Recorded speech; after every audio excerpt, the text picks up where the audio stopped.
হলো কমপক্ষে তাকে 70,000 বছর জাহান্নামের আগুনে পোড়ানো হবে। একবার জিনার শাস্তি কি 70,000 বছর জাহান্নামের আগুন। আর দুনিয়াবি শাস্তি হলো যদি বিবাহিত হয় তাকে মৃত্যুদণ্ড দিতে হবে। শরীর বিধান যদি থাকতো, রাষ্ট্র আইন যদি কোরআন মোতাবেক কোরআনী শাসন যদি বাংলাদেশে থাকতো, তাহলে এই ধর্ষকেরা বারবার ধর্ষণ করে পার পেত না। ধর্ষণ একবার করবে আর সাথে সাথে তার কল্লা ফেলানো হবে, ধর্ষণ করবে ধর্ষকের কল্লা ফেলাই দিতে হবে। এরকম বিধান যদি কোরআনের এই বিধান যদি আল্লাহর জমিনে বাংলার জমিনে বাস্তবায়ন করা যায়, আর একজন ধর্ষক তো বাংলার জমিনে খুঁজে পাওয়া যাবে না। শাস্তি নেই, দর্শন করে আবার বন্ধুদের নিয়ে মিষ্টি খায়, আবার বুক ফুলিয়ে চলে, যার কারণে দর্শনের সংখ্যা বাড়তেছে। দর্শক যদি বিবাহিত হয়, জিনাখোর যদি বিবাহিত হয়, তার শাস্তি হলো, রাষ্ট্রীয় শাস্তি হলো তাকে মৃত্যুদণ্ড দিতে হবে। আর যদি অবিবাহিত হয় তাহলে তার শাস্তি হলো 100টা বেত্রাঘাত করতে হবে। কতটা? 100টা। অথচ আমাদের সমাজে এই জিনাখোররা বেশি বুক ফুলিয়ে চলে, এদের বুক উঁচা থাকে বেশি, এরা বেশি গর্ব করে চলে। আবার কখনো কখনো শুনি সেঞ্চুরি করার পরে নাকি মিষ্টিও বিলায়। আছে না নাই? আল্লাহ তাআলা হেফাজত করুন। যুবকের অন্তরের মধ্যে ভয় এসে গেছে, মনে আছেন? যুবক অজ্ঞান হয়ে পড়ে গেছে। এবারে যুবতী চিন্তা করে, হাই হাই কি করলাম, কি হয়ে গেল। এখন যদি এলাকার মধ্যে জানাজানি হয়ে যায়, আমার ইজ্জত সম্মান সব শেষ, সমাজে আমার আর কোনো অবস্থান থাকবে না। রাতের অন্ধকারে যুবতী তার কর্মচারীকে নিয়ে ওই যুবককে ধরে রাতের অন্ধকারে তার বাড়ি, ওই যুবকের বাড়ির দরজার কাছে ফেলে চলে আসছে। দরজায় নক করে তারা চলে আসছে। দরজায় যখন নক করা হয়েছে, ভিতরে তার বাবা, বৃদ্ধ বাবা। দরজা খুলে দেখে দরজার কাছে তার কলিজার টুকরা সন্তান অজ্ঞান অবস্থায় পড়ে রয়েছে। যুবককে ভিতরে ধরে নেওয়া হলো। ভিতরে নেওয়ার পরে যুবকের মাথায় পানি দেওয়া হলো, যুবককে হুঁশ ফেরানোর জন্য চেষ্টা করা হলো। অনেক চেষ্টা তদবির করার পর যুবকের জ্ঞান ফিরল। জ্ঞান ফেরার পর যুবককে তার বাবা জিজ্ঞাসা করলো, বাবা ঘটনাটা কি হলো? এবার যুবক পুরা ঘটনাটা বাবাকে বলল, বাবা এমন এমন ঘটনা ঘটছে। এই ঘটনা বলতে যায়া যুবক ঘটনা বলা শেষ, যুবক আবার অজ্ঞান হয়ে গেছে। হাই হাই আমি কি করলাম। এবার অজ্ঞান হয়েছে তো হয়েছে, এই অজ্ঞান হওয়ার সাথে সাথে যুবকের প্রাণবায়ু বের হয়ে গেছে। এবার যুবকের গোসল দেওয়া হলো, যুবকের জানাজা হলো, যুবককে দাফন করা হলো রাতে এর মধ্যেই। আমাদের সমাজের মতন না। একটা মানুষ যখন ইন্তেকাল করবে, একজন মুমিন যখন ইন্তেকাল করে, শরীয়তের বিধান হলো যত দ্রুত পারা যায় তার জানাজার ব্যবস্থা করা, গোসল টোসল ইত্যাদি করে জানাজা দিয়ে দাফন করার ব্যবস্থা করা। ছেলে ওই আসতে 10 ঘন্টা লাগবে, মেয়ে আসতে 20 ঘন্টা লাগবে, এই পর্যন্ত অপেক্ষা করা এটা শরীয়তে বলে না। কারণ যিনি মারা গিয়েছেন, ইনি যদি প্রকৃতপক্ষে মুমিন হয়, আল্লাহওয়ালা হয়, তাহলে তাকে যত দ্রুত তার জানাজার কাজ সম্পন্ন করা হবে, দাফন কাফনের কাজ সম্পন্ন করা হবে, তত দ্রুত সে জান্নাতের গ্রাম পাইতে থাকবে, জান্নাতি আনন্দ পাইতে থাকবে। কেন আপনি আল্লাহ তাআলার নিয়ামত থেকে, জান্নাত থেকে তাকে দূরে রাখবেন? আর যদি নাফরমান হয়, তাহলে ও যত সময় জমিনে থাকবে তত সময় আল্লাহর জমিনে কোনো না কোনো জায়গায় গজব নাজিল হতে থাকবে। যত সময় জমিনে থাকবে তত সময় পর্যন্ত জমিনে গজব হইতে থাকবে। তাহলে কেন যদি বদকার হয় তাকে রেখে কেন আমরা গজবের মধ্যে পড়বো? আর যদি দিনদার হয়, আল্লাহওয়ালা হয়, কেন তাকে সুখ থেকে, তার আনন্দ থেকে মাহরুম করব?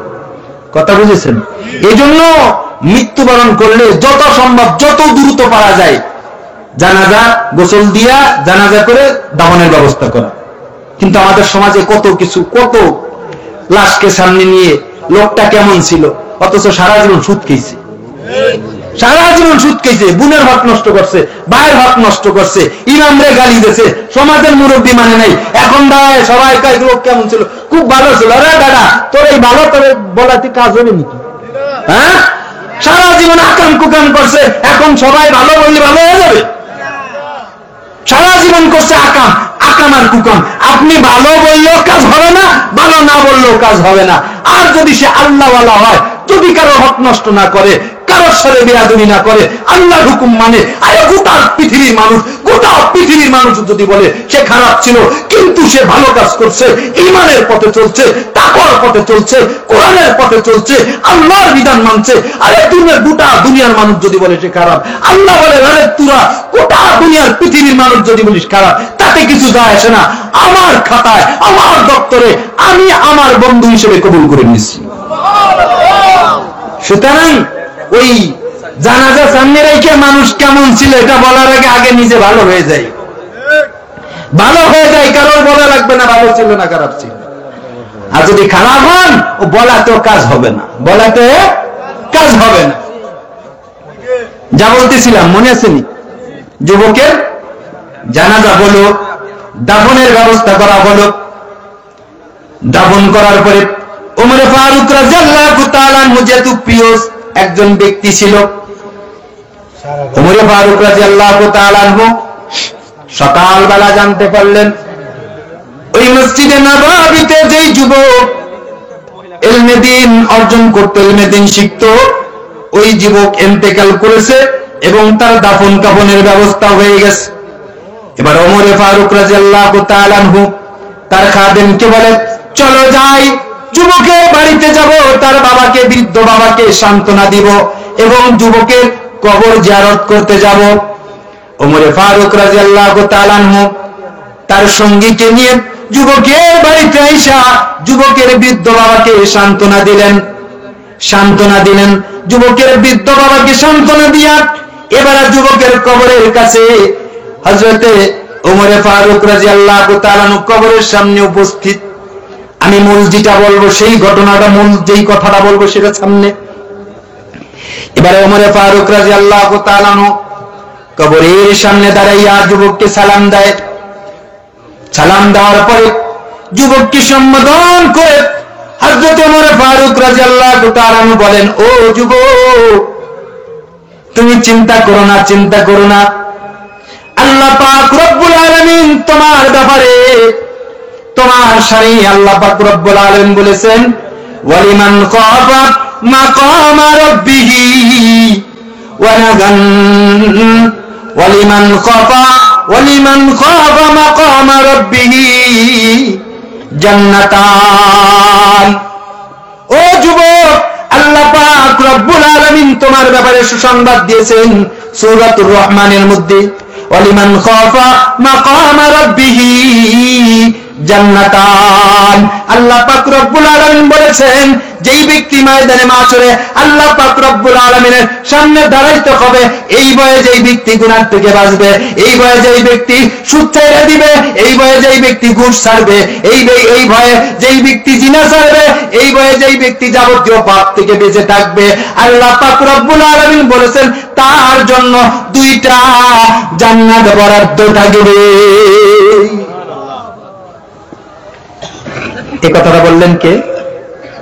ওমর ফারুক রাদিয়াল্লাহু। আয়াতটা বলে ওই যুবককে সান্ত্বনা দিচ্ছেন। এবার যুবক কবর থেকে, যুবকের কবর থেকে সরাসরি আওয়াজ আসছে। ওমর ফারুক রাদিয়াল্লাহু তাআলা আনহু যে সান্ত্বনা বাণী দিলেন যুবককে, প্রতি উত্তরে যুবক কবর থেকে আওয়াজ শুরু করছে, ইয়া আমিরাল মুমিনিন, ইয়া খলিফাতাল মুসলিমিন, আপনি আমাকে সান্ত্বনা দেন যে আল্লাহ তাআলা আমাকে 2টা জান্নাত দিবেন। আপনি তো কোরআন পড়া, হাদিস দেখা, হাদিস পড়া আমাকে সম্বোধন করতেছেন, আমাকে সান্ত্বনা দিচ্ছেন, কিন্তু ইয়া আমিরাল মুমিনিন, আমি আপনাকে সুসংবাদ জানিয়ে দিই, সুসংবাদ শুনিয়ে দিই, শোনেন। আপনি আমাকে যে সান্ত্বনা দিচ্ছেন, এই সান্ত্বনা আর দেওয়া লাগবে না। ইয়া আমিরাল মুমিনিন, আমার মালিক যেই মালিককে আমি, যেই মালিকের ভয় আমি হৃদয়ের মধ্যে গাচ্ছি, যেই মালিকের ভয়ে গুনাহ করি নাই, যেই মালিকের ভয়ে নামাজ ছাড়ি নাই, যেই মালিকের ভয়ে মালিকের হুকুম মেনে চলছি, যেই মালিকের ভয়ে মালিকের নিষেধাবলী থেকে বেঁচে থেকেছি, ওই মালিক আমাকে কবরে রাখার সাথে সাথে আমাকে 2টা জান্নাত বুঝিয়ে দিয়েছেন। জোরে বলেন সুবহানাল্লাহ। কি বুঝলেন? ওয়ালিমান খাফা মাকামা রাব্বিহি জান্নাতান। ও যুবক, হাতে ধরি পায়ে ধরি যৌবনটা কার পিছনে ব্যয় করো? কে দিল তোমাকে এই যৌবন? কে দিল তোমাকে এই যৌবন? আর এই যৌবন তুমি যুবক কার পিছনে খরচ করো? তুমি তো এমন এমন নারীর পিছনে, এমন নারীর পিছনে তোমার জীবন আর যৌবন ব্যয় করতেছো যে একদিন নিজেই শেষ হয়ে যাবে, যার কোনো অস্তিত্ব থাকবে না।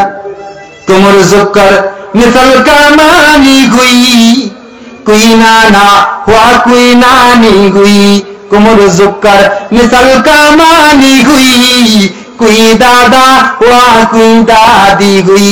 আজকে টানা টানা চোখ দেখা, লম্বা লম্বা নাক দেখা ওই পিছনে দৌড়াও, হরিণের মতন চোখ দেখা তার পিছনে দৌড়াও।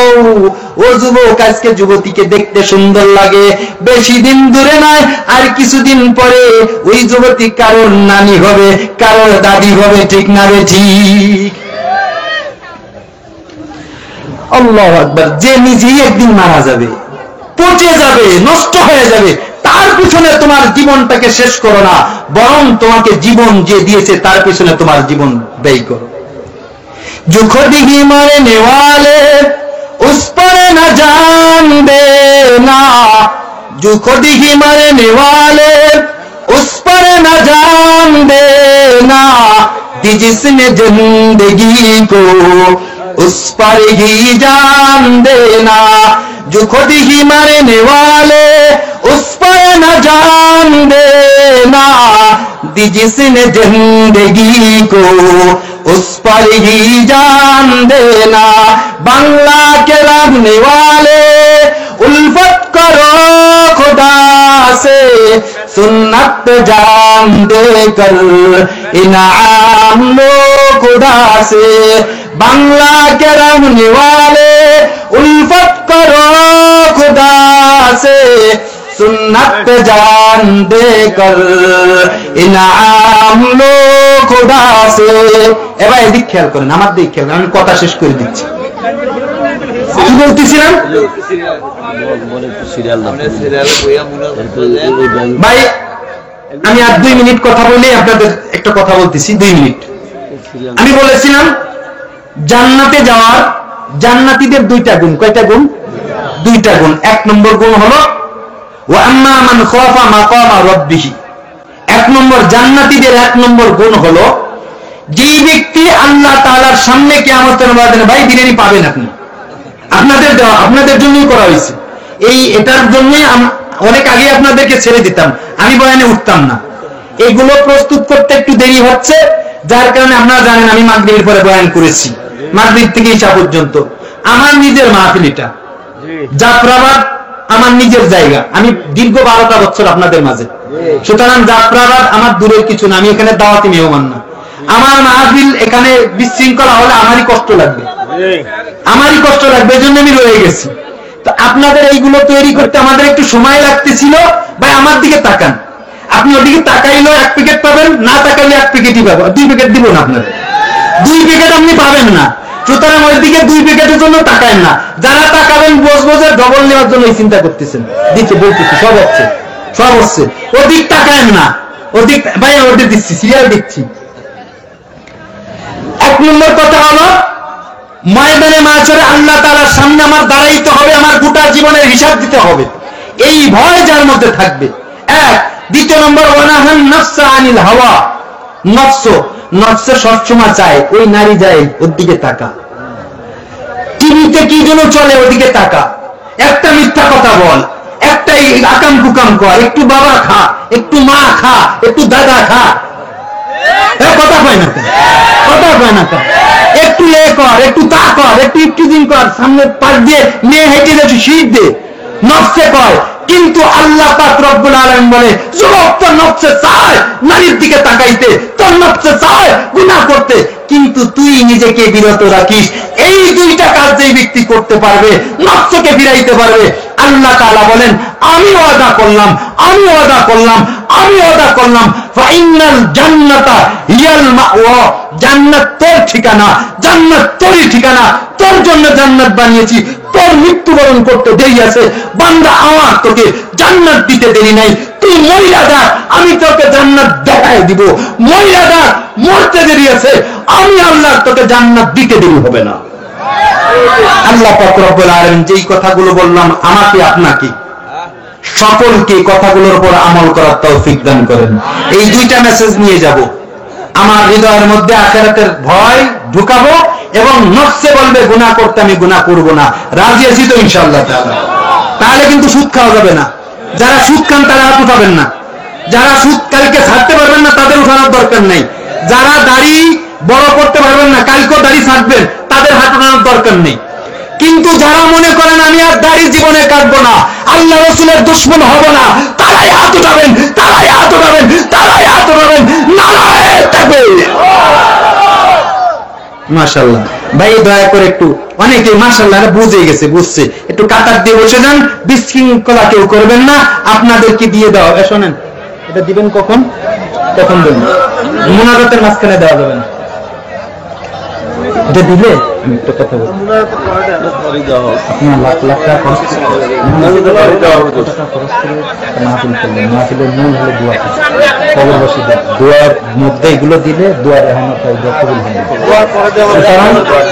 ভাই আপনাদের কাছে একটু সহযোগিতা চাচ্ছি, হ্যাঁ আপনারা কথা বললেন না, শোনেন, দোয়ার মাঝখানে এই হাদিয়া দেওয়া, এটা দোয়ার সাথে বেয়াদবি করা, এই যে কবুল হবে না।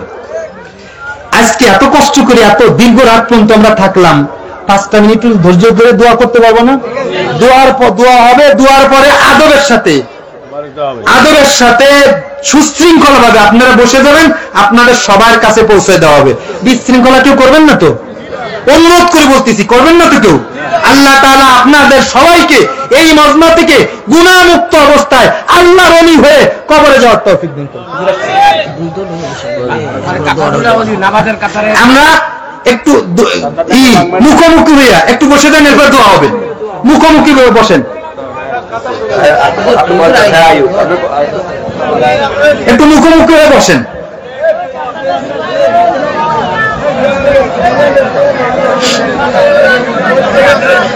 লা ইলাহা ইল্লাল্লাহ, মুখোমুখি করে বসেন, রেডি হয়ে যান, এরপরে আমরা ইনশাআল্লাহ তাআলা দোয়া হবে ইনশাআল্লাহ তাআলা। আল্লাহ তুমি এই যে সকল কবরবাসীদের রুহের মাগফিরাতের উদ্দেশ্যে আজকের এই আয়োজনটা হলো, আল্লাহ সকল কবরবাসীর কবরে আযাব কিয়ামত পর্যন্ত তুমি বন্ধ করে দিও। সকল কবরবাসীর কবরকে তুমি জান্নাতের বাগান বানিয়ে দিও। আমরা যারা এই মাহফিলের ময়দানে আসছি, আমাদের সকলকে গুনাহ মুক্ত হয়ে তওবা করে আল্লাহ তোমার ওলি হয়ে, তোমার খাস বান্দা হয়ে, জান্নাতি হয়ে এই ময়দান থেকে যাওয়ার তৌফিক দান করো। মাশাআল্লাহ, জাফরাবাদ এবং আশপাশের মানুষ বড় আদবওয়ালা মানুষ, বড় মান্যওয়ালা মানুষ। আসলে আল্লাহ তাআলা জান্নাত তো বানিয়েছেন মান্যওয়ালাদের জন্য।